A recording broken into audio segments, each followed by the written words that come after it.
Hi there folks, welcome to my channel. Today we're doing a short video about using the electric biltong slicers that all of us commercial biltong makers will use.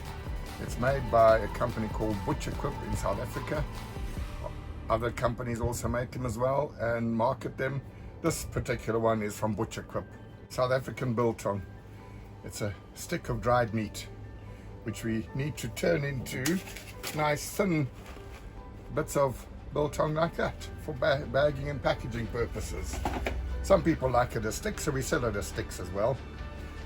Right, so these cutters, they work very well, but they are quite dangerous to your fingers, so you've got to use them correctly. I'm just going to go through a few little ins and outs about them, and just so you can use them in the best way possible and not cut your fingers. Please don't use it if you've been drinking alcohol. Just be careful, they're very dangerous. Don't let me put off you using them, but just be very, very careful with them. So basically, this is my spare one. You've got a switch on the side, and you've got the little opening hatch there to push the last bits of biltong through and protect your fingers. We'll just turn it around for you there. So now we'll open the side up. So that's where your biltong will come through, that little hole there. Press against the blade boss. This spins round at 1400 RPM and we'll tick, tick, tick, chop the biltong every time it goes past. So that boss at 1400 RPM cuts right through biltong nicely. It's just going to take your finger off easily if it goes through. Okay, so let me just close this one up, show you the other side.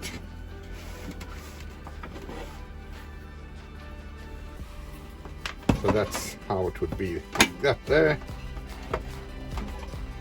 It's single phase, so it just plugs into the wall, and it's 3/4 kilowatt, which is 1 horsepower.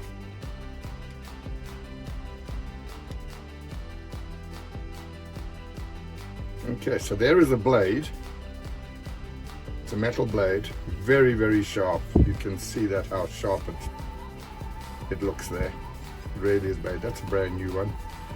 And there is the boss that spins round. So it's quite a thick piece of aluminium, and that then spins round and round and round and does all the cutting for you. So please be careful. The first tip I can give you is stand sideways. Stand sideways like that. Don't stand over here with your hands going straight in like that. Otherwise your fingers are pointing into the blades. Stand on the side and feed it in this way, cupping your hands over the end. So you'd open up a little flap, put it there, cup your hand, go all the way through, and when it gets to the end here, you just slowly feed it in and keep pushing with a little pusher. That's how I do it. If you have any short little pieces, you push it with your flat hand and then carry it on with a pusher as well. Okay, so side on, don't stand there with your fingers pointing in. I've seen so many people with their machine mounted over there and they're just doing it like this, and like that, and like that. Very dangerous. Yes, my butcher back in Zimbabwe, a good friend of mine, lost some of his fingers because he pushed it in like that. He didn't learn because he did it twice, so yeah, anyway. But please don't stand front on and do it that way, always stand sideways. Okay, let's do some and show you. These pieces come out about 3 to 4 millimeters thick of normal sort of pushing. If you want them very thin, you just feed it slowly. So the slower you feed it, the thinner it's going to be. You can get them fairly wafer thin, up to about 4, 5, 6 millimeter thick if you do it fast. Okay, so switch on, grab a piece, stand at the side, put my hands flat,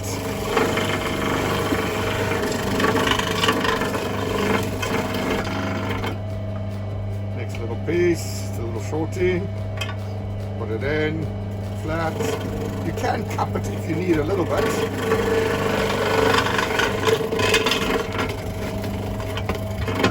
And then like that. So very simple.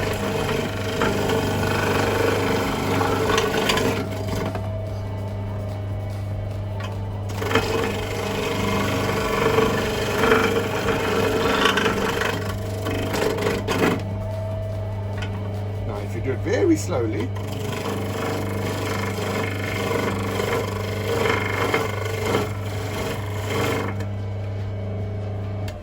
then gives you nice wafer thin. See the nice wafer, little thinny wafer thin ones compared to other big thick ones. Okay, now something else. Don't wear gloves. Gloves will catch a can, I won't say it will, can catch on the side of biltong, especially when it's really dry and it's got little hooks and nooks on it, and it could pull your fingers in. Just be very aware of that. As a commercial producer, I've got a wash basin in here. Got to keep washing my hands, and that's quite good enough. It's actually better than wearing gloves. Our health officer says, you know, as long as you keep washing, it's quite fine and it's acceptable like that. Okay, so I'll do another little clip of very close up just to show you, and then that's it.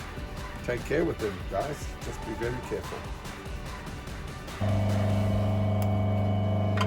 Open the flap.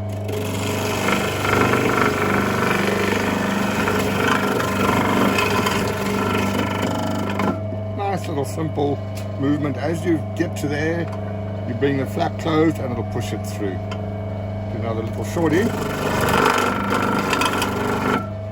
Just like that. Okay folks, I hope you liked the video. It's basically just to help people use these carefully, not dangerously, not endanger themselves and their fingers, and just to use it properly. I hope this video has helped.